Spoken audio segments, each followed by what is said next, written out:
রান্না করে উঠতে উঠতে অনেকটাই দেরি হয়ে যায়, সেই কারণেই সকালবেলায় গুলারুটি করছি। আর এই গুলারুটির করেছি চালের গুঁড়ো দিয়ে।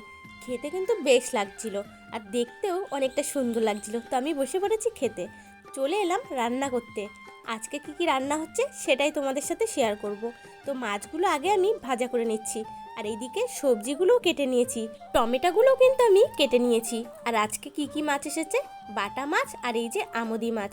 আমোদি মাছ দিয়ে হবে টমেটো চচ্চড়ি। তো মাছগুলো আমার প্রায় ভাজা হয়ে এসেছে। তরকারিটা আমি এবার বসিয়ে দিয়েছি, আর লঙ্কাগুলো চিড়ে রেখেছি, এটা হলো টমেটো চচ্চড়িতে দেওয়ার জন্য। তো তরকারিটা আমার একদমই রেডি। দেখেছো, দেখতে কিন্তু সেই, খেতেও সেই। তো চলে এলাম চচ্চড়ি করার জন্য। শস্য ফোড়ন দিয়েছি আর লঙ্কাটা ভাজা করে টমেটোগুলো দিয়ে দিয়েছি। একে একে লবণ, হলুদ সমস্ত উপকরণগুলো দিয়ে দিয়েছি। মাছগুলো দিয়ে দিলাম। এবার চচ্চড়িটা করতে করতে চলে যাচ্ছি। আজকের ভিডিওটা এই পর্যন্ত, টাটা।